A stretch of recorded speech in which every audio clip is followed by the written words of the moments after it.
Hello students, assertion reason के series में अगला चैप्टर आपका है प्लांट किंगडम और क्वेश्चन नंबर 1 दिया हुआ है assertion cyanobacteria which are also referred as blue green algae और नॉट एल्गी एनीमोर। कह रहे जो साइनोबैक्टीरिया है जो कि बीजीए है, आप जानते हैं ये एल्गी नहीं है। तो ये बिल्कुल ठीक बात है, ये एल्गी नहीं है क्योंकि साइनोबैक्टीरिया जो आपका है ये प्रोकैरियोट है, प्रोकैरियोट्स हैं। और जो प्रोकैरियोट्स हैं ये मोनेरा के मेंबर होते हैं, ठीक है। और जो एल्गी है आप जानते हैं, जो एल्गी आपका है ये सिर्फ एल्गी की बात मैं कर रहा हूं, यहां पे जो लिखा हुआ है ये किंगडम प्लांटी से बिलोंग करता है और ये यूकैरियोट है। अब रीजन ढूंढते हैं। Being prokaryote BGA are part of kingdom Monera, ठीक है। They cannot be kept in kingdom Plantae, इसे किंगडम प्लांटी में नहीं रख सकते क्योंकि यूकैरियोट नहीं है। Along with other eukaryotic algae इसको नहीं रखा जा सकता। तो ए भी आपका सही होगा और रीजन भी सही होगा और करेक्ट एक्सप्लेनेशन भी है, तो आंसर हो जाएगा A. The next question, yes, assertion the classification system given by Linnaeus was sexual system of classification। करें क्लासिफिकेशन सिस्टम जो लीनियस साहब ने दिया था ये सेक्सुअल सिस्टम ऑफ क्लासिफिकेशन है। मैं आपको बता दूं, लीनियस ने जो क्लासिफिकेशन दिया था बेसिकली उन्होंने मॉर्फोलॉजिकल कैरेक्टर को आधार मान के किया था और चूंकि उन्होंने एंड्रोशियम का यानी स्टेमेन की संख्या को ध्यान में रखते हुए क्लासिफिकेशन दिया था, इसीलिए इसको सेक्सुअल सिस्टम ऑफ क्लासिफिकेशन कहा जाता है। तो ये बात तो बिल्कुल ठीक है कि लीनियस के क्लासिफिकेशन को सेक्सुअल सिस्टम ऑफ क्लासिफिकेशन कहते हैं। रीजन देख लेते हैं। His classification was based on एंडोसियम structure, बिल्कुल सही बात है। तो असर्शन रीजन दोनों सही हैं और करेक्ट एक्सप्लेनेशन भी है, इसलिए आंसर अगेन फर्स्ट।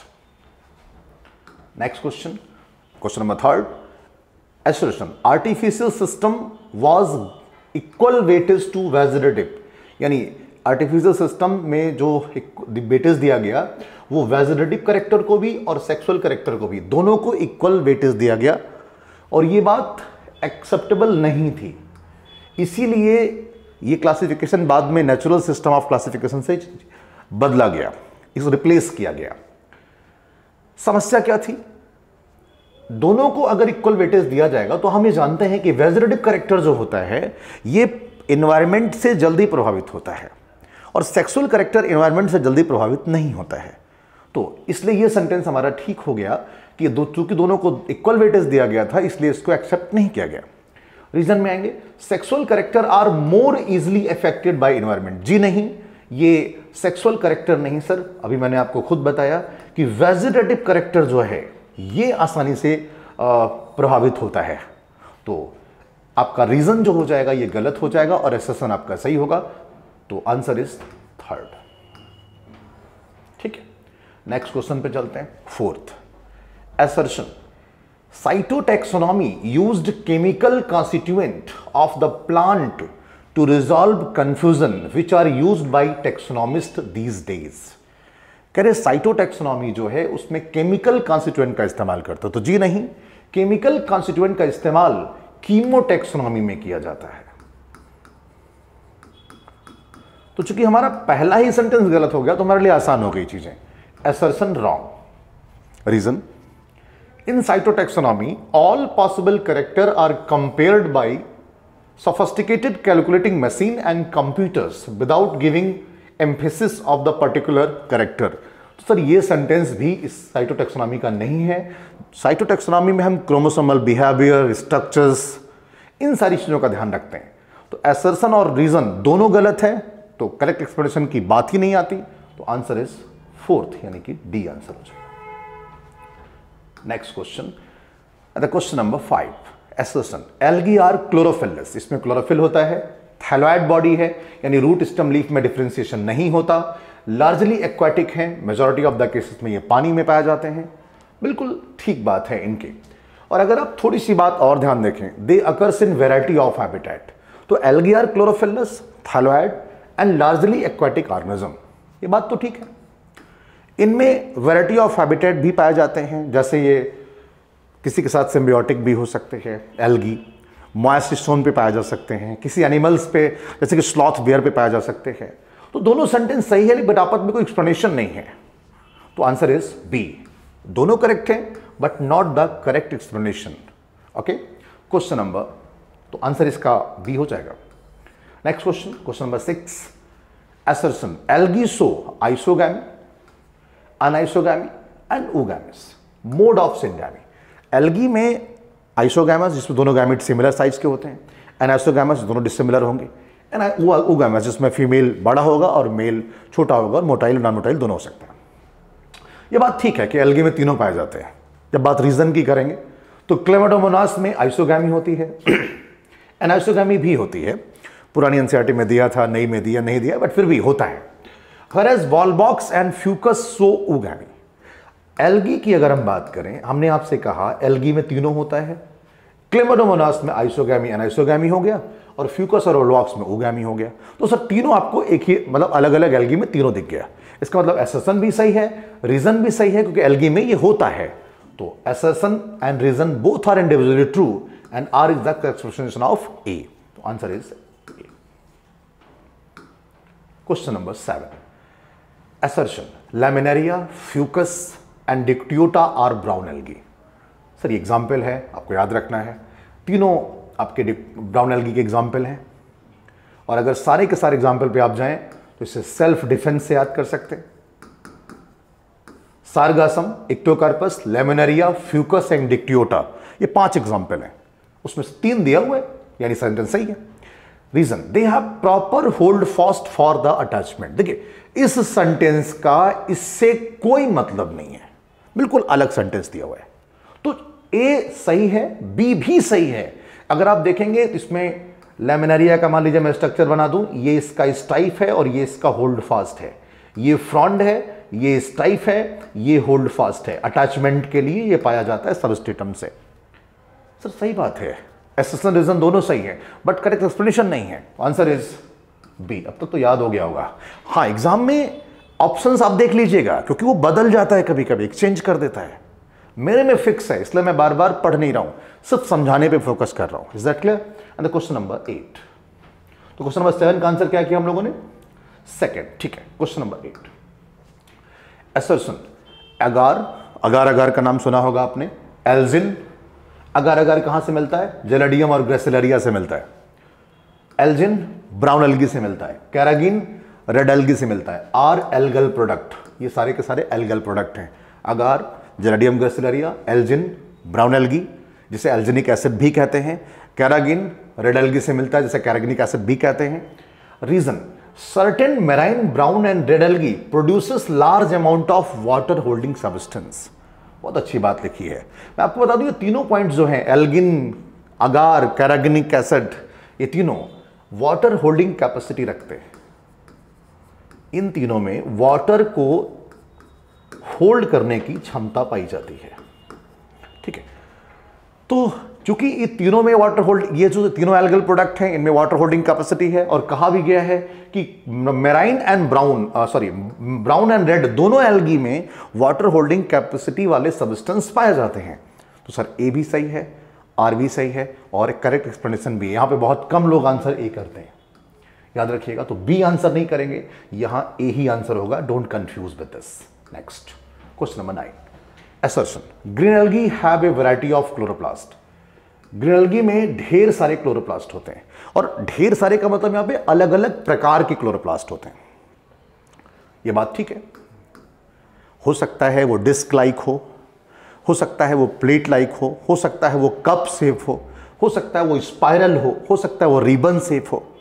तो क्लोरोप्लास्ट ग्रीन एल्गी में कई प्रकार के होते हैं। ध्यान रखें कि मे बी ये डिस्क, प्लेट, अच्छा आइए रीजन पढ़ लेते हैं, मैंने तो समझा ही दिया। क्लोरोप्लास्ट में भी discoid, plate like, cup shape, spiral. Cup shape कहाँ है? क्लेमाडोमोनास में है। स्पाइरल में कहाँ है? आंसर याद होता है सीधे, स्पायरोगायरा में है। तो सर ए भी सही है, आर भी सही है, और करेक्ट एक्सप्लेनेशन भी है। Question number 10, assertion pyrenoids store carbohydrate only. कह रहे हैं पायरेनोइड्स जो हैं वो कार्बोहाइड्रेट को ही स्टोर करते हैं। यह बात बिल्कुल गलत लिखी है। क्यों? पायरेनोइड्स जो होता है, मैं आपको बता दूं, ये क्लोरोप्लास्ट में पाया जाता है। और पायरेनोइड्स जो होते हैं, ध्यान रखिएगा, पायरेनोइड्स में बाहर की तरफ स्टार्च होता है और सेंटर में प्रोटीन होता है। एनसीईआरटी में मेंशन है, इट पायरोनाइट के बारे में कहा है कि पायरोनाइट are present in chloroplast.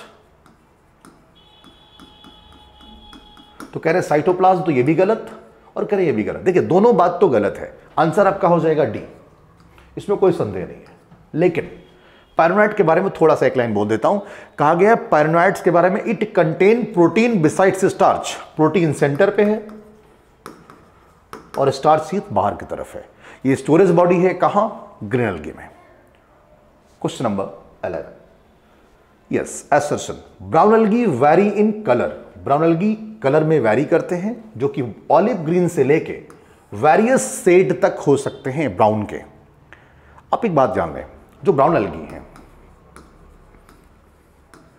Brown algae में सबसे खास बात क्लोरोफिल ए होता है और क्लोरोफिल सी होता है, सॉरी बी ग्रीन एल्गी में होता है, क्लोरोफिल सी होता है। इसमें दो सबस्टेंस और भी हैं, एक का नाम है जंथोफिल और एक का नाम है फ्यूकोजैंथिन। क्या बोलेंगे? फ्यूकोजैंथिन। याद रखिएगा, जितना अमाउंट फ्यूकोजैंथिन का होगा, जंथोफिल का होगा, उसी अनुसार इनका कलर ओलिव ग्रीन से ब्राउन तक बनता है। तो सर पहला सेंटेंस आपका ठीक है, रीजन पढ़ लेते हैं। The colour depend upon amount of xanthophyll and फ्यूकोजैंथिन।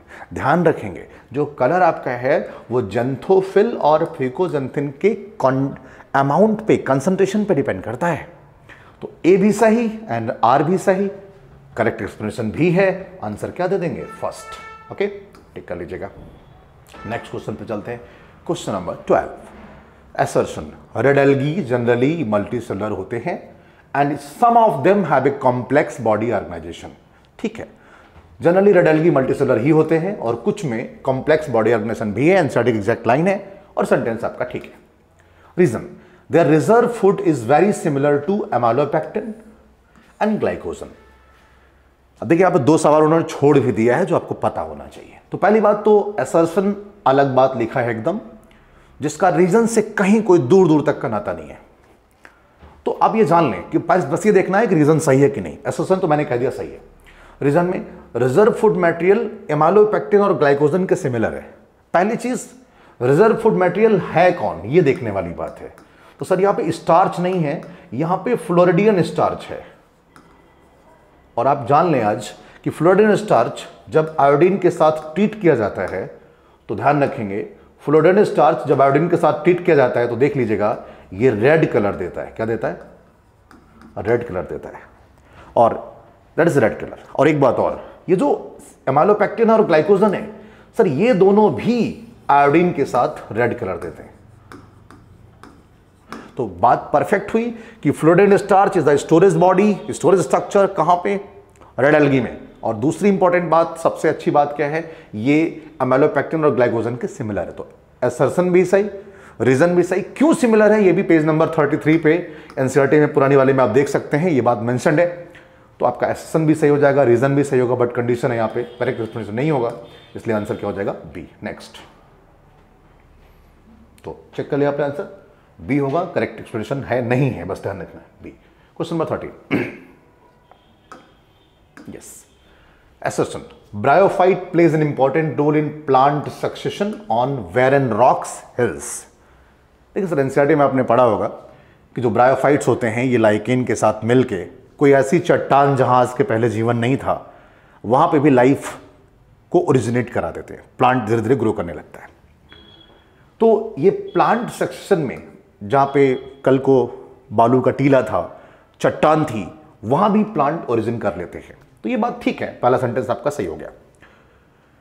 Reason, mosses along with the lichen are the first organism to colonize on the rocks, hence great ecological importance। तो ब्रायो लाइकेन के साथ मिल करके बहुत ही इकोलॉजिकल वैल्यू शो करते हैं, तो और ये प्लांट सेक्शन में मदद करते हैं। तो एसेशन भी सही हो जाएगा, रीजन भी सही हो जाएगा, क्योंकि mosses dense mat like structure का फॉर्मेशन करते हैं और सेक्शन में मदद करते हैं। तो एसेशन रीजन दोनों करेक्ट और करेक्ट एक्सप्लेनेशन भी होगा। किसी प्रकार का कोई डाउट आपके मन में है तो आप कमेंट भी कर सकते हैं, हम उसको एक्सप्लेन कर देंगे अलग से भी। Question number 14, assertion, the main plant body of the bryophytes is gametophyte. Sir याद होगा इनकी मेन प्लांट बॉडी क्या है, गैमेटोफाइट है। जरा समझिएगा, मेन प्लांट बॉडी गैमेटोफाइट है, इसका मतलब क्या होता है? देखिए इसके दो मतलब है। अगर हमने कहा गैमेटोफाइट है, सही बात है, ब्रायोफाइट में ऐसा होता है।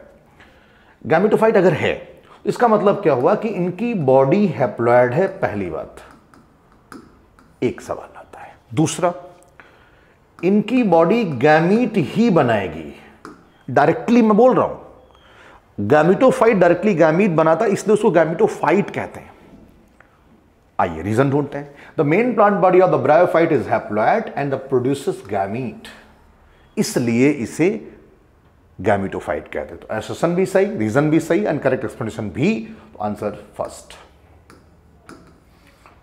नेक्स्ट क्वेश्चन पे चलते हैं। Question number 15, assertion, bryophytic sporophyte function as parasite on the independent gametophyte. थोड़ा समझते हैं। Bryophytic sporophyte function as a parasite. मैं आपको बता दूं, ब्रायोफाइट का स्पोरोफाइट पैरासाइट ही होता है, किसके ऊपर, गैमेटोफाइट के ऊपर। ठीक बात लिखिए।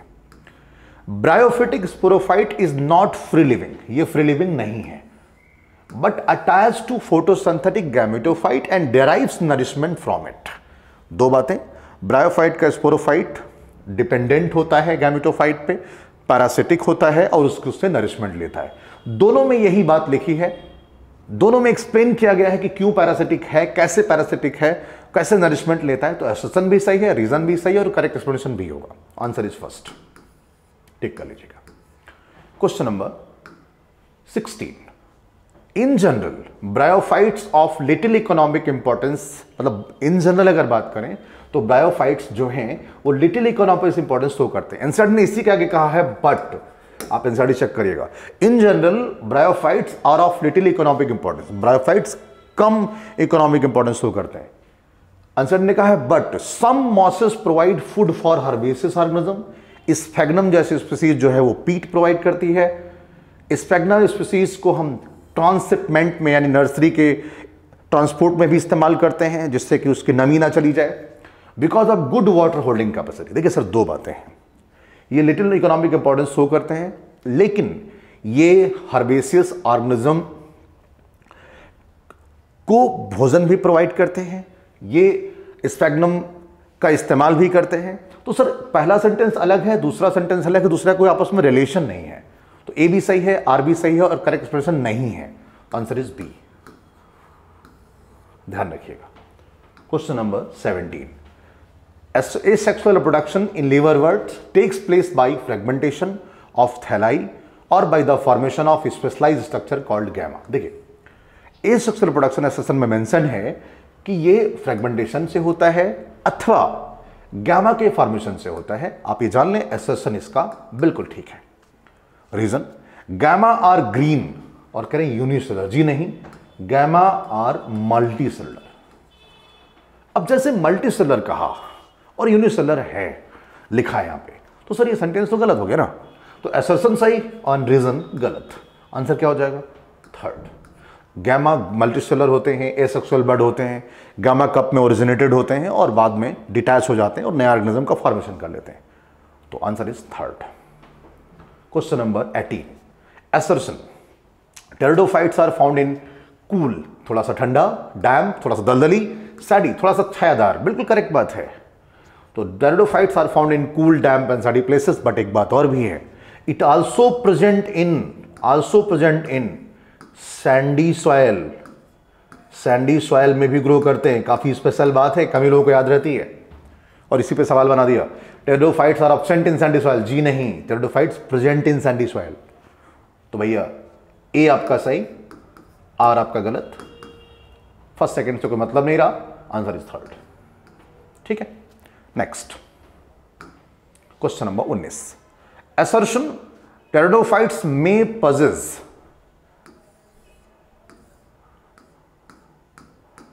टेरिडोफाइट्स में पजेस स्टोवेलाई या कोन, क्या रखते हैं ये, स्टोवेलाई या कोन। आप स्टोवेलाई या कोन को ऐसे समझिएगा,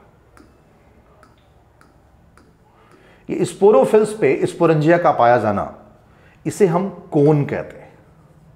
स्पोरोफिल्स पे, ये मैं आपको मेंशन कर दूं, दिस इज स्पोरोफिल्स। क्या है ये? स्पोरोफिल।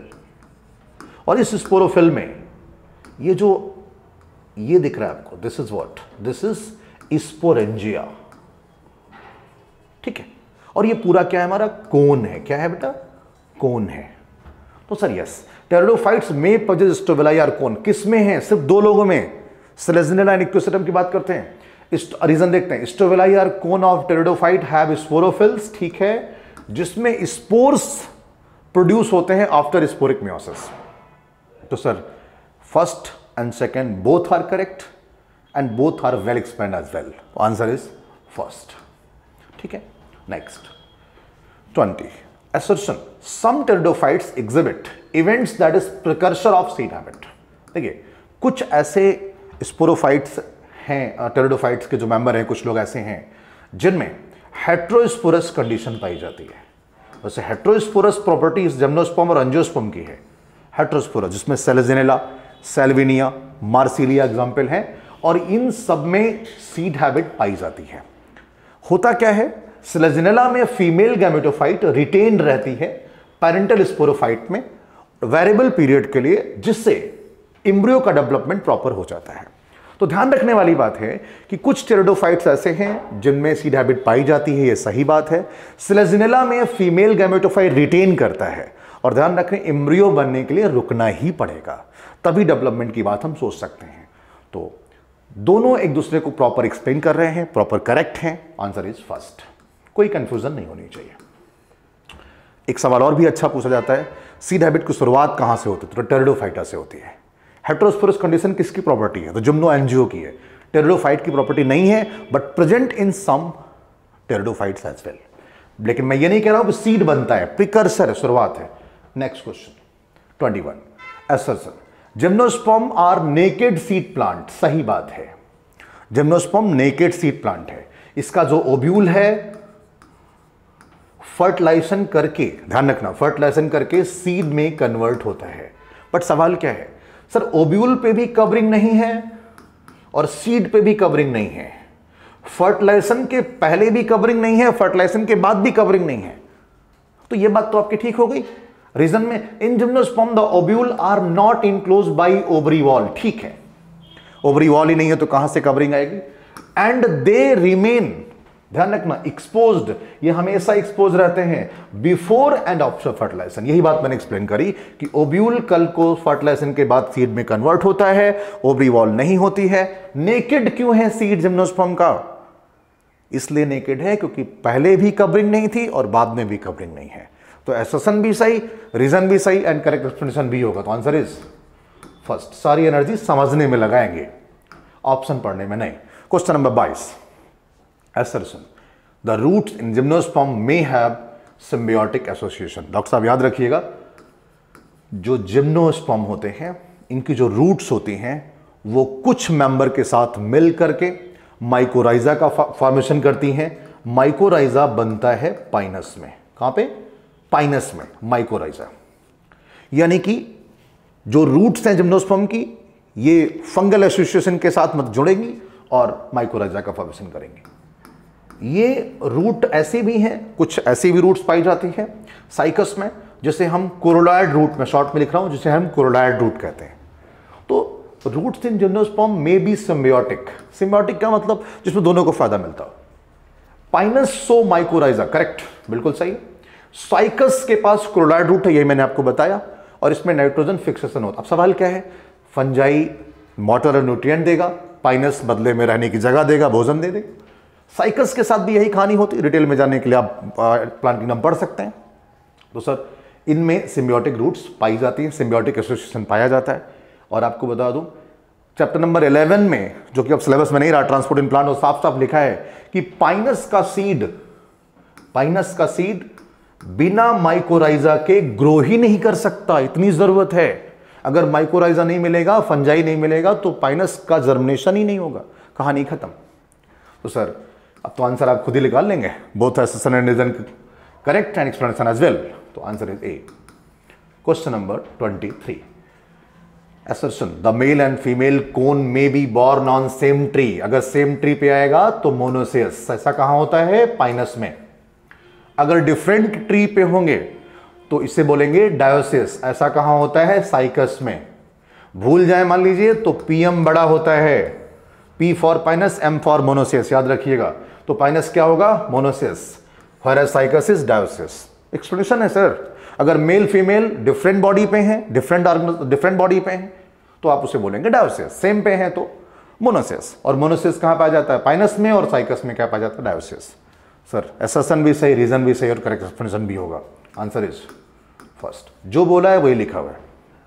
नेक्स्ट 24, अच्छा सवाल है, थोड़ा समझिएगा तभी सही होगा। assertion, there are no free living sporophytes, there are no free living sporophytes in organisms showing zygotic meiosis। घुमा के सवाल पूछा है। देखिए सर, जाइगोटिक मियोसिस वहां होती है जहां जाइगोट बनने के बाद, ध्यान से समझिएगा, जाइगोट बनने के बाद तुरंत मियोसिस हो जाए। और ऐसा सिर्फ वही होगा जहां पे हैप्लॉन्टिक लाइफ साइकिल पाया जाए। ब्रायो में ऐसा नहीं होता, आप जानते हैं, थोड़ी देर तक स्पोरोफाइट बनता है। टेरिडो में भी ऐसा नहीं होता, सिर्फ एल्गी में होता है। और यहां तुरंत रिडक्शन डिवीजन होता है, दैट्स कॉल्ड मियोसिस, और तुरंत स्पोर बन के फिर कंटिन्यूएशन में प्रोग्राम आगे बढ़ जाता है। तो there are no free living. भाई जहां पे तुरंत जाइगोट डिवाइड कर जाएगा वहां पे फ्री लिविंग स्टेट नहीं होगी। बिल्कुल सही बात है। ऐसा कहां? जहां पे हैप्लॉन्टिक लाइफ साइकिल हो। तो in haplontic life cycle sporophytic generation is represented only by one celled zygote. आप समझ गए होंगे हैप्लॉन्टिक लाइफ साइकिल वाला। तो ये जो बात है ये इसको एक्सप्लेन कर रही है प्रॉपर, अगर आप चीजों को समझ पाए तो आंसर इज एसेशन, रीजन दोनों सही है और करेक्ट एक्सप्लेनेशन भी है। Answer is a. Life cycle आपको लग रहा होगा सिलेबस में नहीं है, सर एल्गी तो सिलेबस में है, तो इसलिए उसकी लाइफ साइकिल भी सिलेबस में है। अवॉइड ना करेंगे क्योंकि लास्ट के पेजेस में हटा दिया गया है, लेकिन एल्गी में है, इसलिए इस टॉपिक को आप छोड़ नहीं सकते। Question number 25, assertion, most alga genera are haplontic. मैंने कहा ना ये जनरल इनकी बॉडी एन ही रहती है, जाइगोट छोड़ के बाकी सब एन, यानी लाइफ साइकिल कौन सी होगी? हैप्लॉन्टिक। एसर्शन डॉक्टर साहब आपका सही है। रीजन पे आते हैं, Ectocarpus, Polysiphonia and kelp are haplodiplontic. ठीक लग रहा है ये, इतना ठीक है। Whereas फ्यूकस इज हैप्लॉन्टिक, तो जी नहीं, फ्यूकस डिप्लॉन्टिक है। तो एसर्शन आपका सही है, रीजन आपका गलत है, इसलिए आंसर इसका होगा थर्ड। और ये आज का अंतिम प्रश्न था। एसर्शन रीजन को सॉल्व करने के लिए ए और बी ऑप्शन को जरूर ध्यान रखें, इट्स वेरी इंपॉर्टेंट। और वीडियोस आप आराम से देखते रहें, सवाल सारे सॉल्व करते रहें। कोई भी कंफ्यूजन किसी सवाल में होगा तो आप कमेंट कर सकते हैं, और किसी और वीडियोस की अगर आपको डिमांड है किसी स्पेशल टॉपिक की या किसी और चैप्टर्स की तो आप ज़रूर बता सकते हैं। Thank you so much.